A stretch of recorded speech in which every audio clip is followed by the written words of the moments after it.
Bom, nessa aula nós vamos fazer o estudo da velocidade de decaimento radioativo. Então, uma pergunta que deve ser feita aqui. Por que alguns radioisótopos, como o urânio-238, eles são encontrados na natureza enquanto outros não e devem ser sintetizados? Bom, muitos radioisótopos eles decaem basicamente de maneira completa em questões de segundo ou menos, de forma que nós não iremos encontrá-lo na natureza. Já o urânio-238, ele decai muito lentamente, por isso, apesar de sua estabilidade, ainda podemos observá-lo na natureza. E uma importante característica de um radioisótopo é a sua velocidade de decaimento. E o decaimento radioativo ele é um processo cinético de primeira ordem. E um processo de primeira ordem, ele tem uma meia-vida característica. Ou seja, essa meia-vida é o tempo necessário para que a metade de certa quantidade de uma substância ela possa reagir. Tá certo? Por mesmo a gente vai explicar melhor, através de um exemplo, o que significa essa meia-vida, que é importante aqui na velocidade de decaimento radioativo. As velocidades de decaimento dos núcleos são normalmente abordadas, então, em termos de meia-vida. E cada isótopo tem uma meia-vida característica. Então, vamos analisar o exemplo do estrôncio. O estrôncio 90 ele tem uma meia-vida de 28,8 anos. E vai acontecer esse decaimento com o estrôncio 90. Ele vai sofrer uma emissão de partículas beta e vai se transformar no ítrio, que é um elemento que tem um número atômico, uma unidade maior, mas o número de massa permanece o mesmo, né? Já que no decaimento beta você não tem alteração na massa, e sim o aumento de um próton, já que a carga do elétron aqui é -1. Então a gente pode analisar essa velocidade de decaimento radioativo do estrôncio 90 neste gráfico, né? Se você colocou uma amostra inicial de 10 gramas no tempo zero, para você analisar essa velocidade de decaimento, como a meia-vida dele é 28,8 anos, quando passar esse tempo, né, que isso aqui é um grafo de massa de estrôncio 90 em gramas versus o tempo dado em anos, quando passar um tempo de 28,8 anos, a massa de 10 gramas vai cair pela metade, ou seja, vai se transformar em 5 gramas, né, porque as outras 5 gramas sofreu essa transformação aqui do estrôncio para o ítrio, né, com essa emissão beta.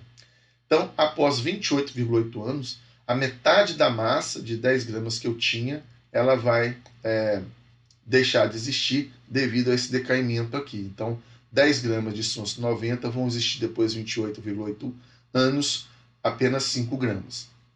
Novamente, num tempo de meia-vida de 28,8 anos, essa massa que antes era 5 gramas passa para 2,5 gramas. Depois, se você tiver mais um outro tempo de meia-vida de mais 28,8 anos, essa massa passaria para a metade, né, desse 2,5, que seria 1,25 gramas, e assim por diante. Então, logo, se você tem uma amostra de 10 gramas do estrôncio 90 no tempo zero, depois da primeira meia-vida, você vai ter uma massa de 5 gramas, que vai ser de um tempo de 28,8 anos. Depois, após 57,6 anos, né, que é o dobro aqui do tempo da meia-vida, essa massa de 10 gramas iria passar para 2,5 gramas e assim por diante. Então, o tempo de meia-vida é o tempo necessário para a massa da substância cair pela metade, tá? Então, essas meia-vidas, elas são uma importante característica delas, é que elas não são afetadas pela temperatura, pressão ou composição química. E os radioisótopos naturais, eles tendem a ter meia-vida mais longas do que os radioisótopos sintéticos, como nós podemos ver nessa tabela. Então, nós temos os radioisótopos naturais de urânio, tório, potássio e carbono, que têm meias-vidas bastante longas, né? Aqui em termos de 10 elevado a 9, elevado a 8, elevado a 10, e aqui o carbono de 5.715, né? O carbono 14.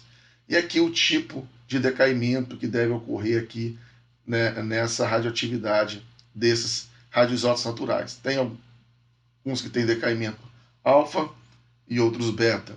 Já os radioisótopos sintéticos, tem alguns como o plutônio que tem uma meia-vida de 24 mil anos, né? Não tão grande quanto a maioria dos radioisótopos naturais, e outros que têm meia-vida aqui de valores menores em anos, né? Você tem aqui o césio 30 anos, o estronço 28,8 anos, como nós vimos no exemplo anterior, e do iodo 131, que cai aqui numa velocidade bem pequena.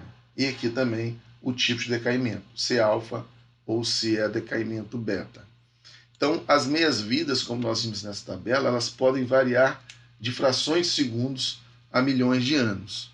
E os radioisótopos naturais, eles podem ser usados para determinar a idade de uma amostra, como é o caso do isótopo de carbono 14. E esse processo é conhecido como datação radioativa, como nós vamos ver na próxima aula. Então vamos resolver esse exemplo 5 aqui, que trata de velocidade de decaimento e meia-vida. O carbono 11, usado em imagem médica, tem meia-vida de 20,4 minutos. Os nuclídeos de carbono 11 são formados e a seguir incorporados dentro de um composto desejado. A amostra resultante é injetada no paciente e a imagem médica é obtida. Todo o processo leva 5 meias-vidas. Qual a porcentagem de carbono 11 original que resta no final desse tempo? Então é o seguinte, a quantidade de massa que deve ser usada nesse processo deve ser uma massa bem pequena, né?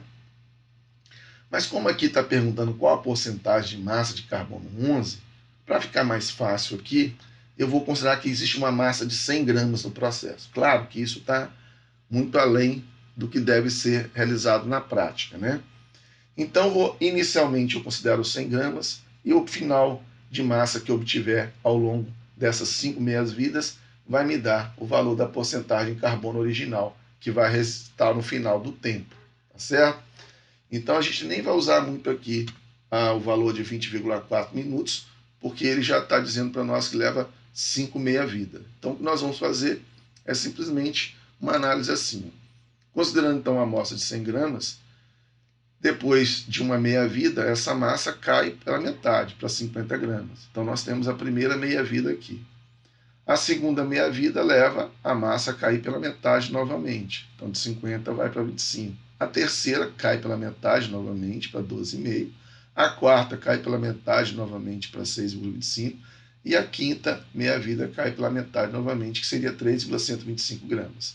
Então, se eu iniciar com a massa de 100 gramas desse carbono 11, no final de 5 meia-vidas eu vou ter uma massa de 3,125 gramas. Então, o que vai me dar como resposta 3,125%, que é a massa de carbono 11 que resta no final desse tempo. Certo? Então, finalizamos essa aula aqui e até a próxima aula.